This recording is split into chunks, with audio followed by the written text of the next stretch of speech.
Hey, Grandma Jennie, who is this white woman in this picture from this shoebox that has all the old pictures of our black folks?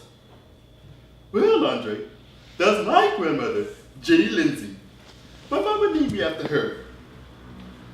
But Grandma Jennie, she is white, and we are black.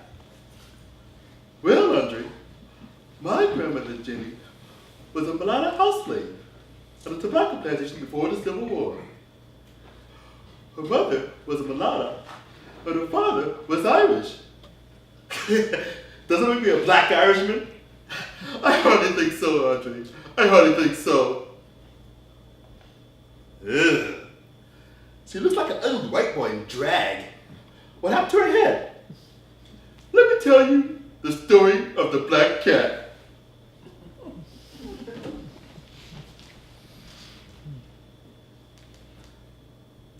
Thank you, Grandma Jennie and Andre, for introducing this story. Grandma Jennie is no longer with us in the present to tell us the story. She died in 2000. Little Andre over here grew to become a storyteller who performs elsewhere tonight. So I will be your narrator. You can just call me the narrator. Like Aladdin's lamp, a shoebox of old family photos summons me whenever no one is left to tell the old stories. The type of old stories that families pass down for generations. This one clocks in at 150 years old, give or take a few years. So let us begin where many stories begin. Once upon a time, in the American South, before the Civil War, a slave girl named Jennie lived on a tobacco plantation. Born to an Irish planter and a mulatto slave, Jennie's blonde hair encircled her fair face. Although her father, Master Harris, married a white wife and his mistress married a black slave, they all lived together in a big brick house with tall white columns like you see in the South.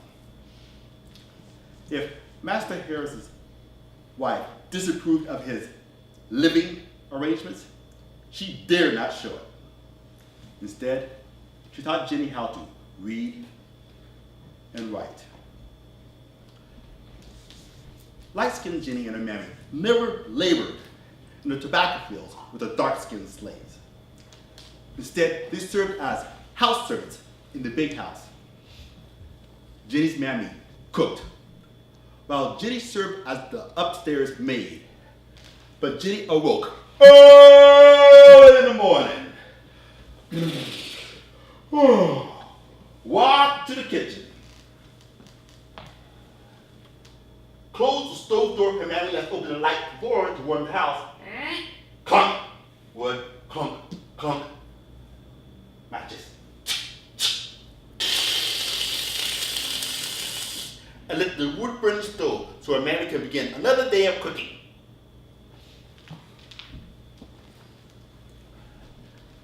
By and by, Master's wife died. All the slaves mourned her loss, including Jennie. But then the widower marries this other woman. None of the slaves liked her from the very beginning. The new missus looked around the big house at her husband's living arrangements and thought, what? He's living up here in this big house with his mulatto mistress and her bastard child? This is my house now. He loves me and we will have children together. I'm certainly not going to raise his bastard child, Jennie.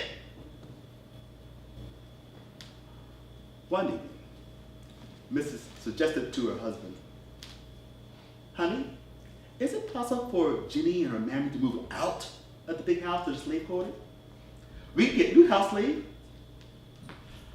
But my dear, I cannot kick Jennie and her mammy out of the big house. I love Jennie. She is my flesh and blood. I never whip or mistreat her. I'm the master of this here plantation. What I say goes. If you can have your pets, I will have mine.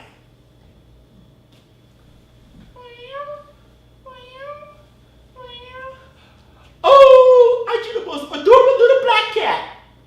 I think I'll name you Nigger. Here, nigger, nigger, here, nigger. The mulatto maid, Jennie, shot Mrs. the Snake Eye. What? Are you talking to me? Oh no, dear. I was not talking to you. Unless you want to answer by that name. I was talking to a little black cat here. I just got it today. I named it Nigger. Since you answered by that name anyhow, need your positive silverware today. They're fluffy. I'm only supposed to serve upstairs. Ma'am. Ha! Your previous missus spoiled you as a slave by teaching you to read and write. But it is a new day here in the South, and I'm the new missus of this here plantation. Your paws are silverware spotless, or I'll have you whipped. Pappy never was me. I'm his daughter, and he loves me. We'll see about that. Come, nigger. Husband, look at my linens. Jennie scorched these on purpose. You have to whip that girl and put her in her place. I'll talk with her. Pappy, Mrs. getting more work than I can do, but she keeps calling that black cat nigger. Now, Jennie, you have always been good. I never had any problems with you. But if you don't mind, if you don't listen to the new missus, I will whip you. I do not like it.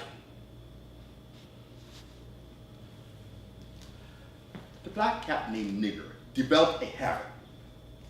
Every night, after the fire extinguished in the kitchen stove, and Mary left the stove door open to warm the house, Nigger climbed into the stove to sleep, especially on cold winter nights. When Jennie awoke in the morning to light the stove,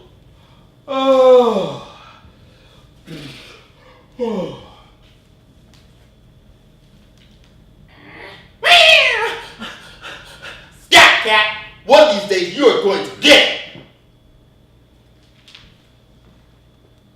This went on day after day in the big house. Mrs. calls a cat, here nigger, here nigger. Jennie protests to master. Pappy, Mrs. gets more work than I can do, and she keeps calling that black cat nigger. Master warns. Now, Jennie, if you don't obey the new missus, I will whip you. And Nigger leaps from the stove whenever Jennie lights it in the morning. Scat cat! One morning, after Jennie and Mrs. argued the night before, Jennie awoke as usual and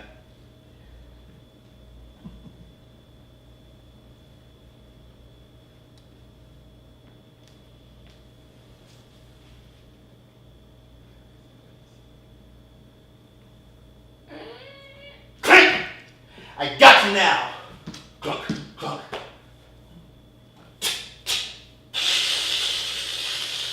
You'll never escape that stove to hear your name called around this house again.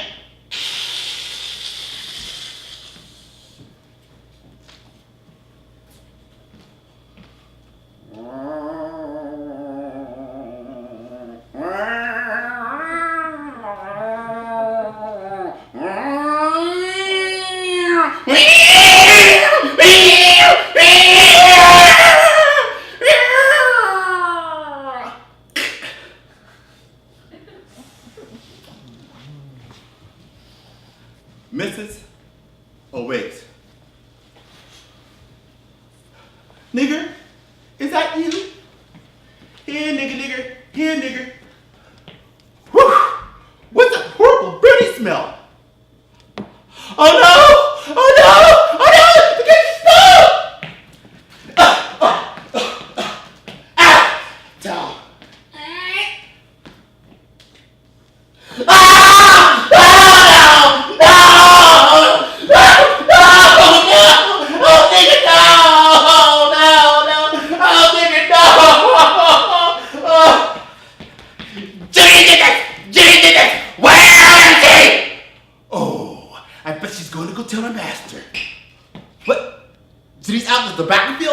She's my house slave. I better go stop her quick.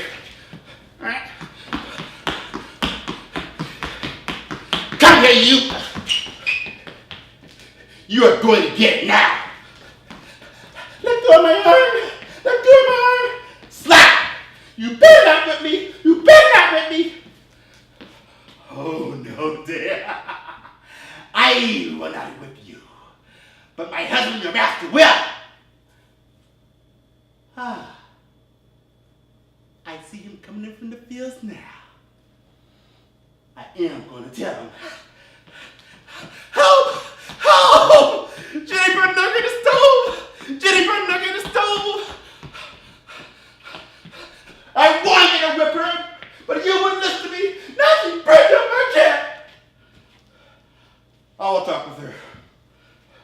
All you do is talk. You gotta whip that girl and put her in her place. All right then.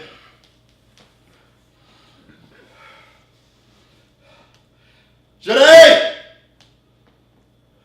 Jennie! Come here, girl. Why did you do that?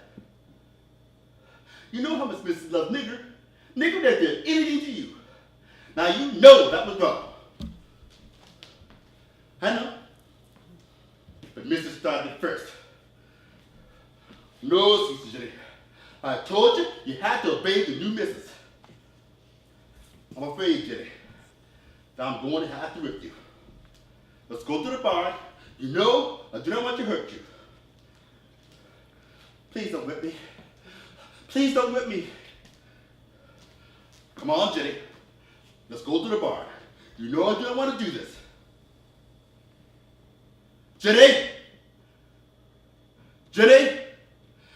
Don't run, Jennie! Please don't run!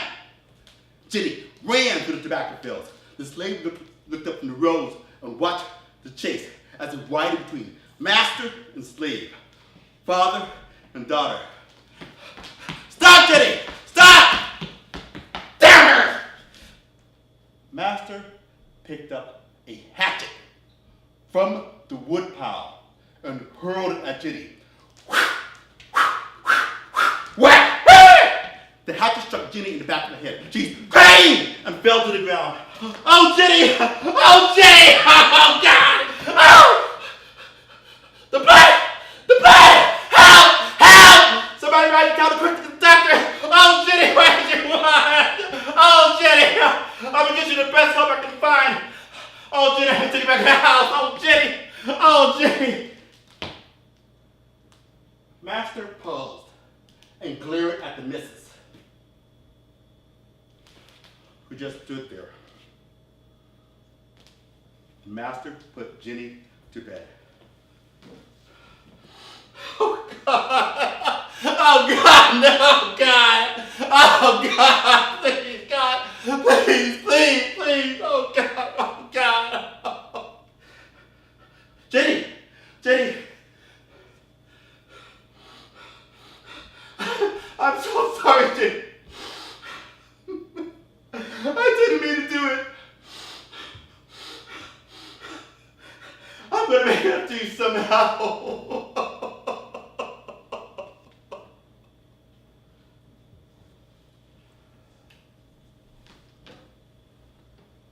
Jennie survives her father's hatchet blow to the back of her head. As for Mrs., she never said another ill word to Jennie again. Mrs. lost her cat. She lost her house slave because after Jennie recovered, Mrs. lightened her workload. And in a sense, she lost her husband too because the accident bound father and daughter together. Mrs. lost the Civil War. When Master freed his slaves, he gave Jennie's mammy and step-pappy tobacco seeds so they could ride away in a mule-drawn wagon with their daughter and start their own farm up north. And to Jennie, Master gave Mrs. polished silverware and iron linens. But Jennie prized most her life, her liberty, and the story to tell over and over again. Whenever somebody gawked and asked her, "Girl, what happened to your head?"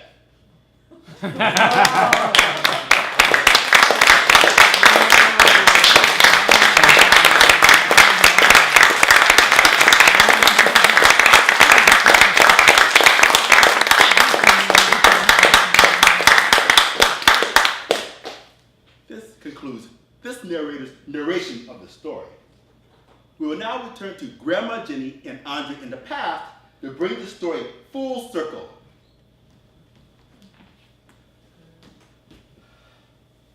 And that, Andre, was the story of the black cat. So, Grandma Jennie, I'm a direct descendant of this woman? Yes, Andre, you'd be my grandmother Jennie's great-great-grandchild. Wow.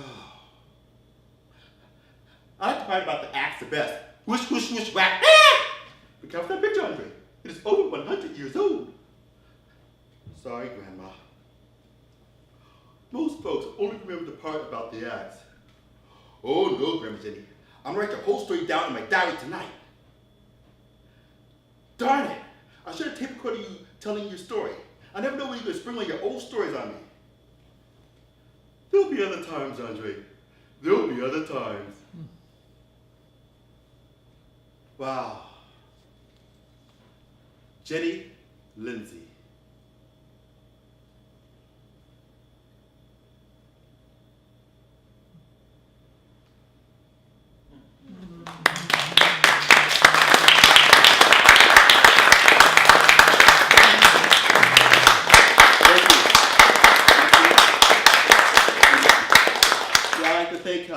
My great-great-grandmother, Jennie Lindsey. This is her picture, this is her story. I'd like to thank all the ancestors who passed down her story to me over this 150 years, including my grandmother, Jennie Moore, who told me the story. My brother, Dion, he actually made a tape recording 25 years ago of my grandmother telling the story. And I thank my mother for encouraging me to keep a diary, because I wrote a version of the story in my diary, so I have like 2 sources for this. I'd like to give a big thank for the Marsh, Monday Night Marsh, for inviting me back to revive this story. And I want to have all the performers come out here, so I'll give them a big round of applause.